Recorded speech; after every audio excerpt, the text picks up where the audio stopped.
Vamos a estar compartiendo la palabra del Señor en esta mañana y es un privilegio para mí el poder dirigirme a ustedes y expresar, ¿no es cierto?, lo que el Señor ha puesto en mi corazón.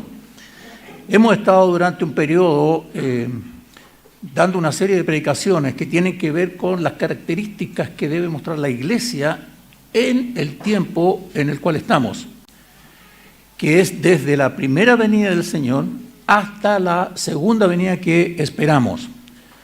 ¿Cuáles son las características que la Iglesia debe manifestar durante este periodo? ¿Ya? ¿Cuáles son las características que cada uno de nosotros debe manifestar durante este periodo? Bien. En ese sentido, ya vamos a tomar la palabra del Señor esta mañana y le voy a pedir que abra su Biblia en 1 Corintios, una carta del apóstol Pablo, 1 Corintios, capítulo 1, y vamos a ver ahí un pasaje del verso 4 al 10. Y de ahí vamos a estar analizando un poco lo que el Señor quiere decirnos en esta mañana. Usted es probable que lo tenga en la versión Reina Valera, en cualquier versión, ¿ya? Yo voy a leer en la Nueva Traducción Viviente, ¿ya? Va a estar ahí a aparecer la Nueva Traducción Viviente, la que yo voy a utilizar y la que yo voy a leer. Dice así la palabra del Señor: siempre doy gracias a mi Dios por ustedes y por los dones inmerecidos que Dios que les dio ahora que pertenecen a Cristo Jesús. Por medio de Él, Dios ha enriquecido a la iglesia de ustedes en todo sentido, con toda elocuencia y todo el conocimiento que tienen. Eso confirma que es verdad lo que les dije acerca de Cristo. Ahora tienen todos los dones espirituales que necesitan mientras esperan con anhelo el regreso de nuestro Señor Jesucristo. Yo pensé que estaban ahí. Ahí está la primera. Segunda. Verso 8. Él los mantendrá firmes hasta el final para que estén libres de culpa el día de nuestro Señor Jesucristo vuelva. Dios lo hará porque Él es fiel para hacer todo lo que dice y los ha invitado a que tengan comunión con su Hijo Jesucristo. Amados hermanos, les ruego por la autoridad de nuestro Señor Jesucristo que vivan en armonía los unos con los otros, que no haya divisiones en la iglesia, por el contrario, sean todos de un mismo parecer, unidos en pensamiento y propósito. Bien, hasta ahí la palabra del Señor. Vamos a orar al Señor para que nos dirija y veamos qué es lo que Él quiere decirnos en esta mañana. Bien, Padre, en el nombre de Jesús, en esta mañana vamos delante de tu presencia, Señor. Estamos en tu presencia, reunidos como cuerpo de Cristo, para escudriñar tu palabra, para que tú nos hables, para que nos enseñes, Señor, cuáles son las cosas que nosotros debemos extraer de este pasaje. Así que en esta mañana, Señor, te oramos que tú unjas mis labios, que toda palabra que salga de mi boca, Señor, provenga de tu corazón y no del mío. Padre, en el nombre y por los méritos de Jesús, abre los oídos espirituales de cada uno de nosotros, no solo los que están aquí presentes, sino también aquellos que están conectados a través de la transmisión, para que podamos entender, Señor, lo que tú quieres de tu iglesia y lo que tú esperas de tu iglesia en este tiempo. En el nombre de Jesús, amén, amén. Antes de introducirnos un poco en el tema, he estado pensando en que en este pasaje menciona varias veces la palabra unidad. Y me gustaría hacer una diferenciación porque cuando la palabra de Dios habla de acerca de la unidad, se refiere a una cosa mucho más profunda de lo que la unidad puede significar. La unidad se refiere a la concordia, solidaridad y funcionamiento conjunto de un grupo, a menudo enfocado en un objetivo o visión común, incluyendo las diferencias de opinión, ¿ya? Y es muy necesaria esta unidad en el cuerpo de Cristo. Eso es lógico, debemos estar unidos.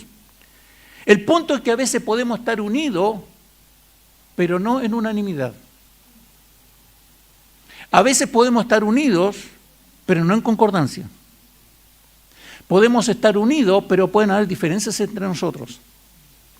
Y lo que el apóstol Pablo está llamando a la iglesia aquí en este minuto, en esta carta, es que haya entre nosotros unanimidad. Y lo vamos a ir analizando en lo siguiente. El apóstol subraya acá que debemos de estar unidos en pensamiento y propósito. Eso no significa que todos debemos pensar lo mismo, pero debemos estar unidos en pensamiento. Y vamos a ver cómo o a qué se refiere eso. Se refiere fundamentalmente a la doctrina de la iglesia local. ¿Cuál es la doctrina que tenemos nosotros como iglesia? ¿Estamos todos en la misma doctrina? ¿Entendemos todo la misma doctrina que esta iglesia local tiene? No se refiere necesariamente a la unidad espiritual de la iglesia universal. Tenemos hermanos aquí, tenemos hermanos en Hong Kong, tenemos hermanos en China, tenemos hermanos en Rusia, tenemos hermanos en distintas partes del mundo y somos todos miembros de un mismo cuerpo. Pero la doctrina puede ser un tanto diferente. ¿Cuál es la doctrina que esta iglesia local tiene? La unidad doctrinal basada por completo, 100%, en la palabra de Dios, en las escrituras inspiradas por Dios, y debe ser el fundamento de toda la vida eclesiástica. Toda nuestra vida eclesiástica debe estar fundada en las escrituras, en la palabra de Dios. Un compromiso débil con esa doctrina unificada conduce a la desunión. Debilita a la iglesia. ¿Qué queda entonces cuando la iglesia está debilitada porque no tenemos una concordancia respecto a la doctrina de la iglesia? Solo un sentimentalismo y armonía superficial, pero no unanimidad. La unanimidad en el contexto bíblico deriva del griego homotumadón. Me salió rápida, me salió de una. La enseñé como 10 veces. ¿Qué significa esto? No lo voy a repetir porque me voy a equivocar. Significa con una sola mente, de mutuo consentimiento, armonía de sentimiento. No solo es un acuerdo unánime, sino una unidad profunda de propósito y voluntad en el espíritu, fundamental en la iglesia primitiva. ¿Se acuerdan ustedes lo que dice Hechos, capítulo 4, verso 32? Mire, lo anoté aquí para que leerlo como corresponde. Dice, y la multitud de los que habían creído era de un corazón y un alma. Ninguno desea ser suyo propio nada de lo que poseía, sino que tenían todas las cosas en común. Y con gran poder los apóstoles daban testimonio. Todas las cosas las tenían en común. Pero lo más importante ahí es que eran todos de un mismo corazón, de una misma alma. A veces cuesta en nosotros como iglesia local entender que esto es así cuando los que se sientan allá normalmente no conocen a los que se sientan acá y los de en medio algunos. El propósito de la carta del apóstol Pablo es que nosotros tengamos unanimidad, seamos de una misma alma, tengamos un mismo propósito. El apóstol demanda esta unidad interna en medio de mentes individuales, una unidad profunda que nace del corazón. Eso va a provocar que las decisiones exteriores que vamos a tomar van a ser en el propósito correspondiente.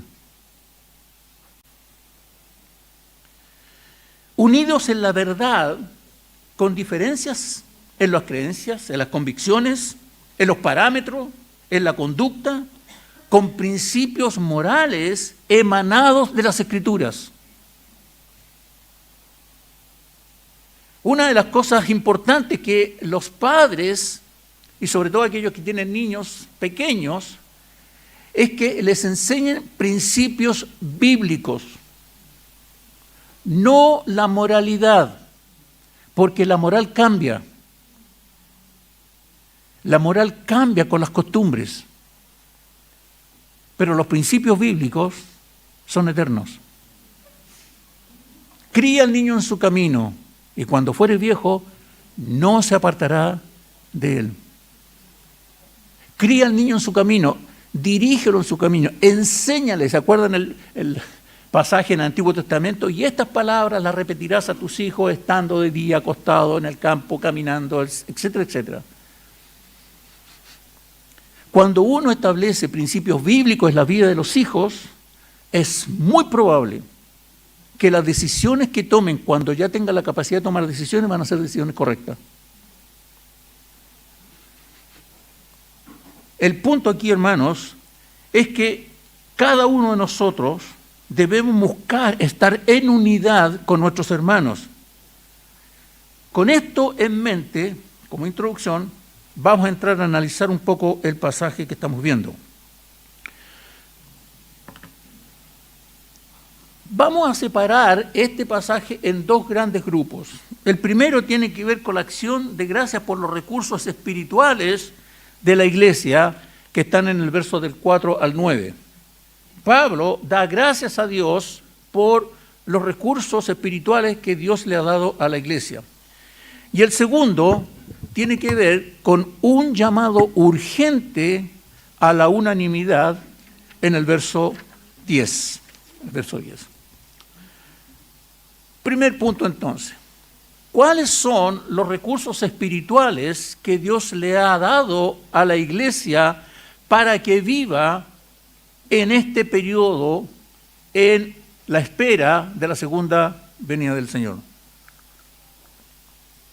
En este pasaje el apóstol comienza dando las gracias a Dios por lo que Él le ha otorgado a la iglesia en el verso 4.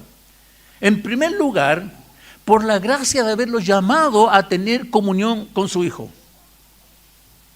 Hermanos, todos y cada uno de nosotros, los que hemos recibido al Señor Jesucristo como nuestro Señor y Salvador, hemos sido invitados por Dios a tener comunión con su Hijo Jesucristo.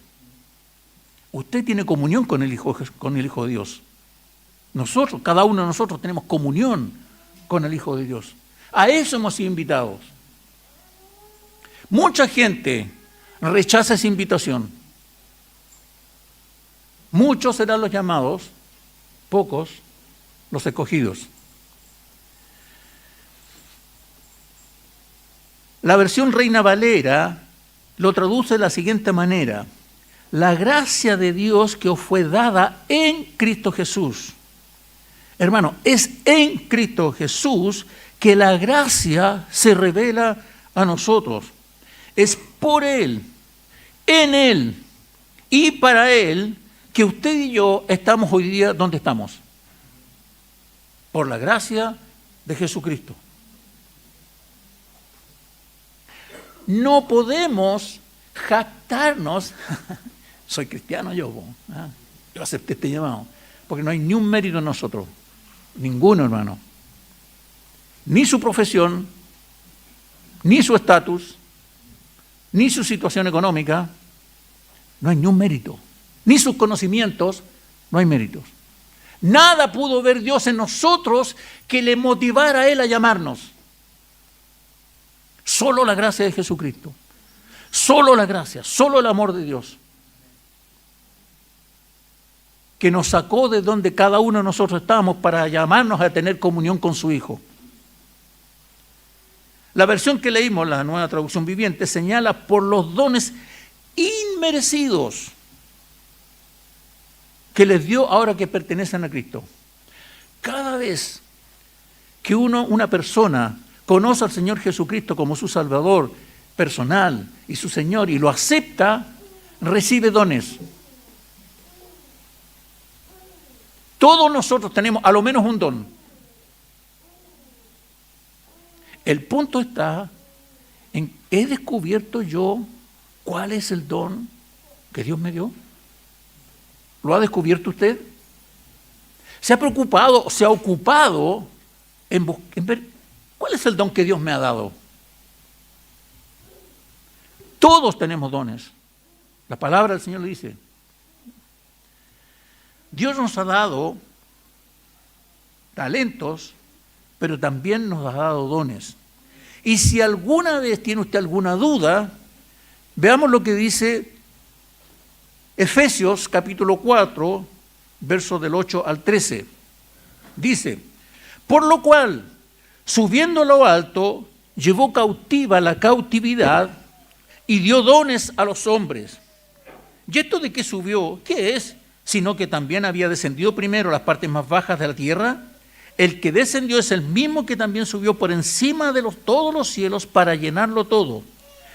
Y él mismo, él, constituyó a unos apóstoles, a otros profetas, a otros evangelistas, a otros pastores y maestros, a fin de perfeccionar a los santos para la obra del ministerio, para la edificación del cuerpo de Cristo, hasta que todos, voy a repetir eso, hasta que todos, no solo los que están nombrados ahí, todos lleguemos a la unidad de la fe y del conocimiento del Hijo de Dios, a un varón perfecto a la medida de la plenitud de Cristo. Todos nosotros, Pablo podría haber hecho una larga lista de dones. Y en la imagen anterior hay una serie de listas y una serie de pasajes donde nombra muchísimos dones y muchísimas ministerios que Dios ha otorgado a la iglesia. Luego Pablo, en el verso 5, dice, por medio de él, Dios ha enriquecido a la iglesia en todo sentido. Y dice, a la iglesia de ustedes. Me encantaría leer esto como que Pablo se está dirigiendo a la iglesia de Peñalolén y dice, mire, Dios ha enriquecido en todo sentido a la iglesia de Peñalolén. Con toda elocuencia y conocimiento, y podría haber nombrado muchas otras cosas, pero cuando habla en todo sentido, dice que Dios ha enriquecido a la iglesia en todo sentido. En todo sentido. Verso 6. Pablo señala ahí que esto no es más que la prueba de lo que les había predicado, era la verdad acerca del Señor Jesucristo. Verso 9. La pregunta, ¿para qué Dios le ha dado a la iglesia todos estos recursos? ¿Para qué lo hizo? Dice verso 7, ahora tienen todos los dones espirituales que necesitan para o mientras esperan con anhelo el regreso del Señor. O sea, este es el punto central de este pasaje. Dios ha capacitado a la iglesia con todos los dones necesarios para que esperen la segunda venida del Señor. No falta nada. Todo lo tenemos a nuestra disposición.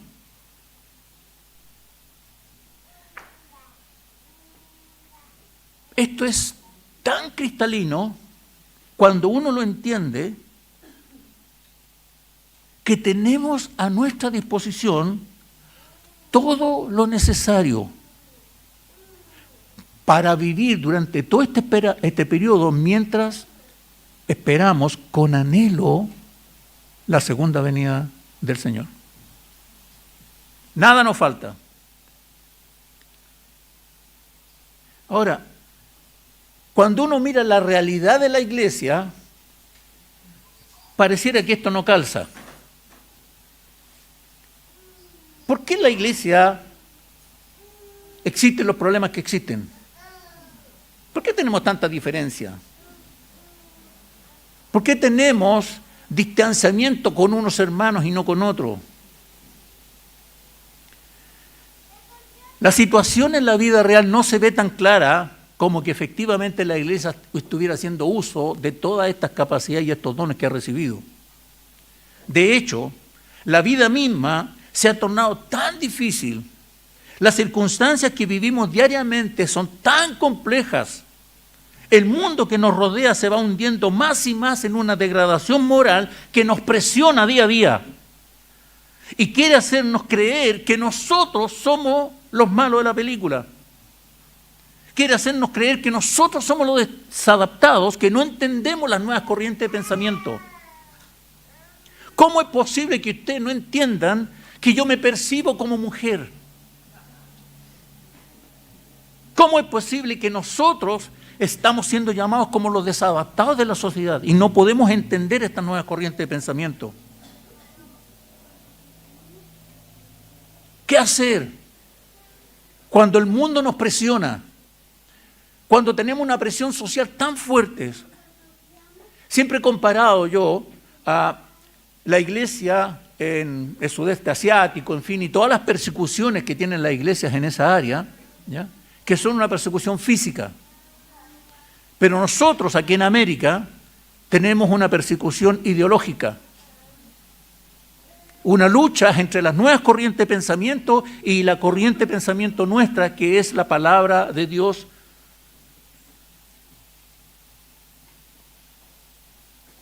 El punto es que tenemos una presión tan fuerte y a veces muchos aspectos de estas nuevas corrientes de pensamiento se han inmiscuido en la iglesia y está permeando la mente de muchos jóvenes y también de algunos adultos. ¿Qué hace Jesús? Una realidad que debemos entender, amados hermanos, es que no estamos solos.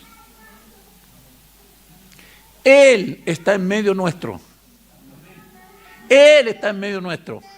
Y nos da la fortaleza para nosotros luchar con todas estas corrientes de pensamiento. Cuando mi mente se involucra en la palabra del Señor y logra entender lo que el Señor está diciendo y que Él creó hombre, mujer, nada en medio, entonces yo voy a tener la defensa porque Él está a mi lado.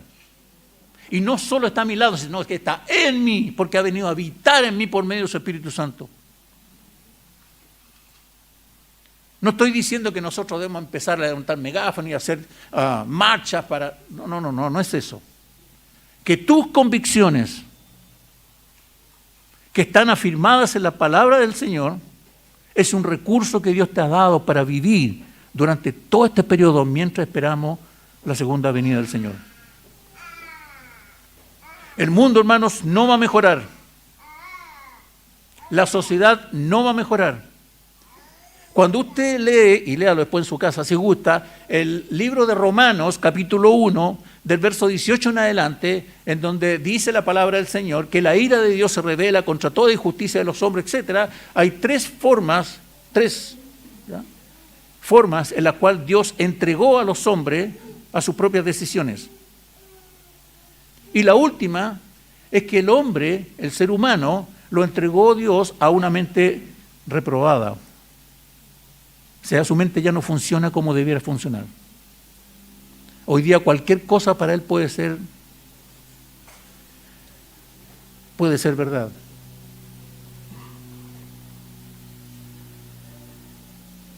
Es tanta la ayuda que tenemos del Señor mientras estamos en este periodo. Dice que Él nos va a mantener en la fe. Solo tenemos que obedecer su palabra, nada más. Solo tenemos que estudiar su palabra, tenemos que escudriñar su palabra y extraer de ahí las enseñanzas que para cada uno de nosotros en su situación particular, ¿no es cierto?, puede ir adquiriendo como suya. Su fidelidad es la certeza de lo que Él ha prometido y nos mantendrá irreprensibles hasta el fin. Él lo hará porque nos ha invitado a que mantengamos comunión con su Hijo. Pregunta entonces para cada uno de nosotros: ¿tengo comunión honesta y sincera con el Señor? ¿O estoy jugando a ser cristiano? ¿Tengo realmente comunión con Dios? ¿Tengo comunión con Él? Eso es una pregunta personal, no quiero que me responda, digamos, pero el punto está que cada uno de nosotros debe escudriñarse y decir, ¿realmente estoy manteniendo una comunión con el Señor? ¿Hablo con Él? ¿Dejo que me hable? ¿Dejo que me corrija?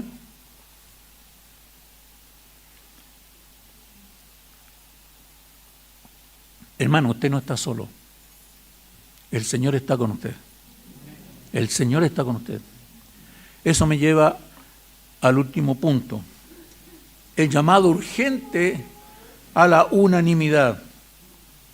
Una realidad inobjetable que forma parte de la iglesia del Señor Jesucristo es que hay diferentes maneras de pensar frente a un mismo tema. A veces uno conversa de un pasaje de la Escritura y uno interpreta una cosa y otro interpreta otra. Y otro le agrega también, mira, ¿sabes qué? Esto porque si lo veo con este otro pasaje, y vamos interpretando, y podemos tener interpretaciones diferentes. El punto es que la manera de expresar esa diferencia va a depender de las características personales de cada miembro de la iglesia. Yo puedo tener diferencia con un hermano y le planteo mi diferencia, el hermano me puede agarrar a combo porque piensa distinto, porque su característica es ser súper agresivo, por ejemplo. La iglesia está formada por personas que han aceptado el llamado de Dios a tener comunión con su Hijo. Todos, cual más, cual menos, estamos en un proceso de transformación que Dios quiere que lleguemos. Todos nosotros. Usted, yo, cada uno de nosotros está en un proceso de transformación para llegar a la santidad. Primera de Pedro, capítulo 1, versos 15 y 16, voy a leer la Nueva Traducción Viviente, dice, pero ahora sean santos en todo lo que hagan. En todo lo que hagan. Tal como Dios es santo. Quien los eligió es santo. Pues las Escrituras dicen, sean santos porque yo soy santo. Bueno, todas las cosas que nosotros hacemos, todas, sean físicas, sean emocionales, sean mentales, todas las cosas, hagámoslos, todo, ¿ya? En santidad. Todo en santidad. ¿Por qué? Porque Dios es santo. El Levítico 11:44 dice, sed santos porque yo soy santo. Ese es el mandato de Dios. Andar en santidad. Sabemos por experiencia personal que cada uno de nosotros, que las relaciones interpersonales son muy complejas. ¿Por qué son complejas? Porque cada uno de nosotros somos muy complejos. Todos nosotros somos complejos. El ser humano es complejo.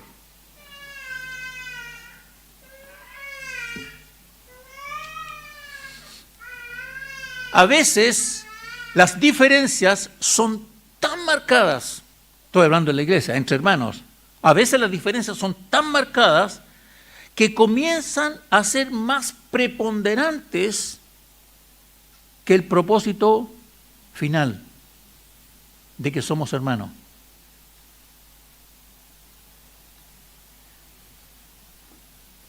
A veces esas diferencias son tan marcadas, hermanos, que perdemos de vista este propósito de estar en unidad, de estar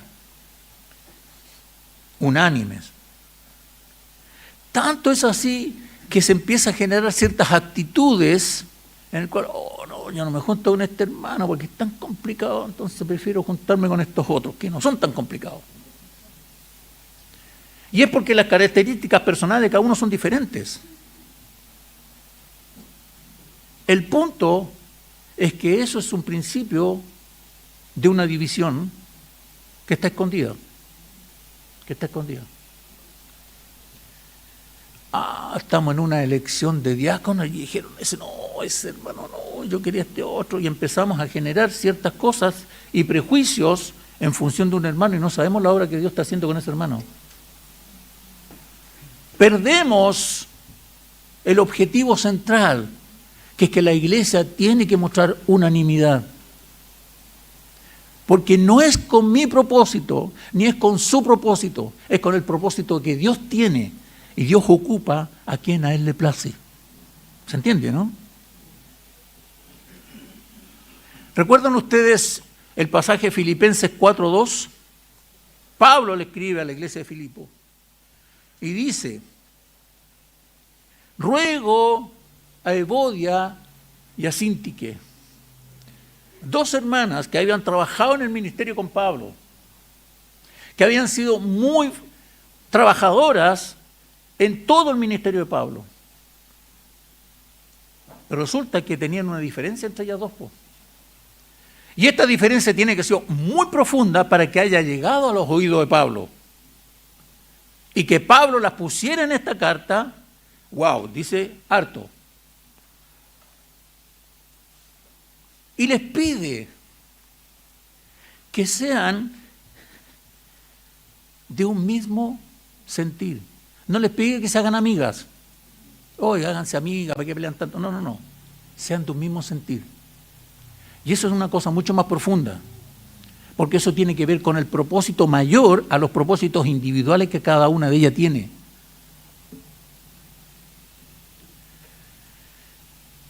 Le pide incluso a la autoridad de la iglesia que ayude a estas hermanas a resolver sus diferencias para que lleguen a ser de un mismo sentir.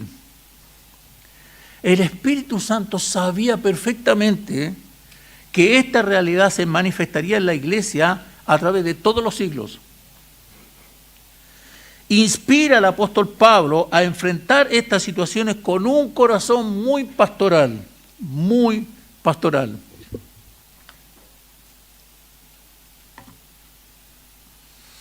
Dice en el verso 10, amados hermanos, les ruego por la autoridad de nuestro Señor Jesucristo que vivan en armonía los unos con los otros, que no haya divisiones en la iglesia, por el contrario, sean de un mismo parecer, unidos en pensamiento y propósito.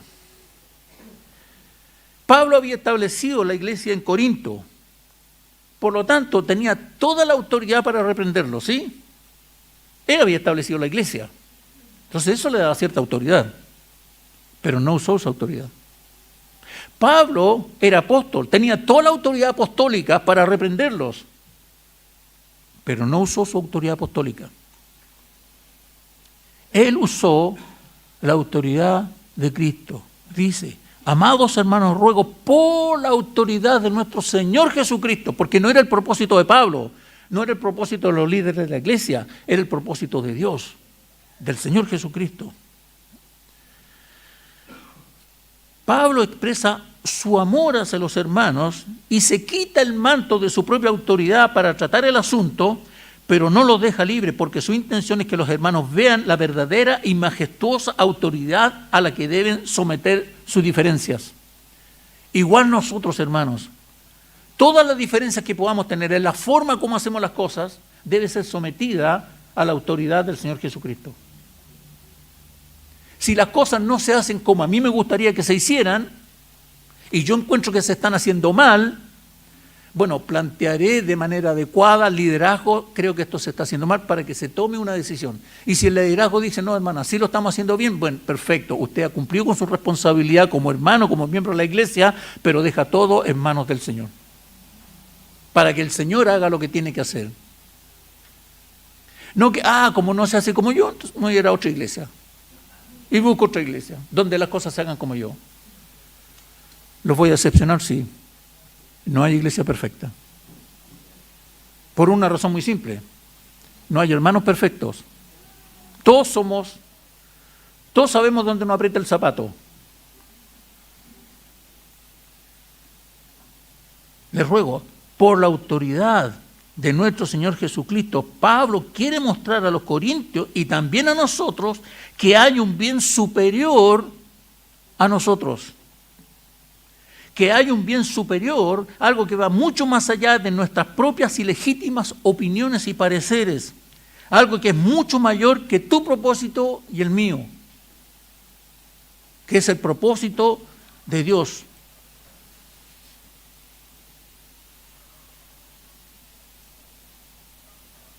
El cuerpo de Cristo debe reflejar la unanimidad en el propósito que el hermano Iván tiene. Perdón. en el propósito que el pastor tiene. No, tampoco. En el propósito que Dios tiene para la iglesia. Allí debemos mostrar unanimidad. ¿Cómo conozco el propósito que Dios tiene para esta iglesia local? Que estemos en unidad y reflejemos las virtudes de aquel que nos llamó de las tinieblas a su luz admirable para mostrar las virtudes de Él, no las nuestras, las de Él. Pablo en Filipenses, capítulo 2, voy a leer en la versión, la Biblia de las Américas, que me pareció más justa, dice: haced por completo mi gozo, siendo de un mismo sentir, conservando el mismo amor, unidos en espíritu, dedicados a un mismo propósito. Al propósito que el Señor tiene para esta iglesia local. Si nosotros nos mostramos en unidad, hermano, eso va a alumbrar todo Peñalolén. Si nosotros entendemos que tenemos que estar en unanimidad, esperando la venida del Señor, va a permear todo Peñalolén, hermano, se lo anticipo, todo Peñalolén. Pero si viene una visita y ve que entre nosotros no hay comunión, ¿qué evangelio va a recibir? ¿Cómo Dios le va a hablar a una persona que ve que los que somos de Cristo pasamos divididos los unos a los otros?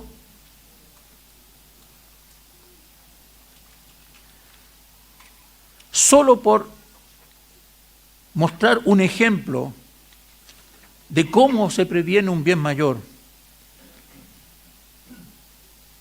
o cómo se busca, mejor dicho, un bien mayor. Busquen su Biblia 1 Corintios 6, verso 7. Esta versión a la Reina Valera 2015. Dice el apóstol Pablo: sin lugar a duda, ya es un fracaso que ustedes tengan pleitos entre ustedes. Voy a repetir eso. Sin lugar a duda, dice el apóstol Pablo, ya es un fracaso que entre ustedes, que son los hijos de Dios, que son los miembros de una iglesia local, tengan pleitos entre ustedes.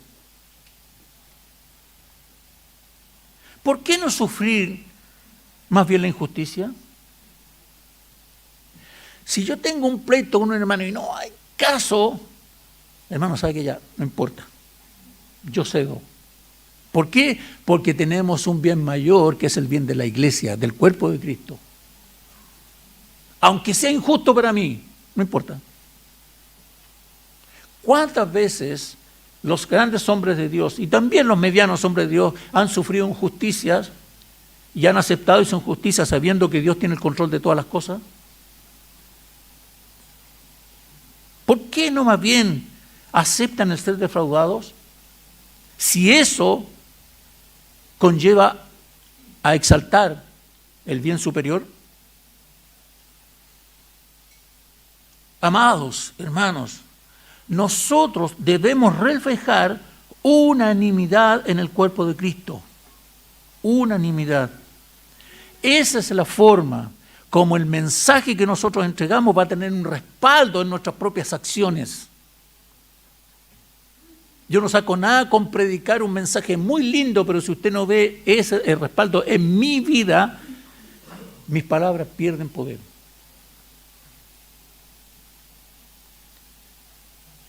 Debemos buscar estar en un mismo sentir mientras esperamos la segunda venida del Señor, pensando en su propósito, no lo nuestro. Unanimidad en sus propósitos. Siendo unánimes, siendo de un mismo sentir, reflejando las virtudes de aquel que nos llamó, no solo individualmente, sino como cuerpo de Cristo. Amén. Inclina su rostro, vamos a orar, hermano, por favor.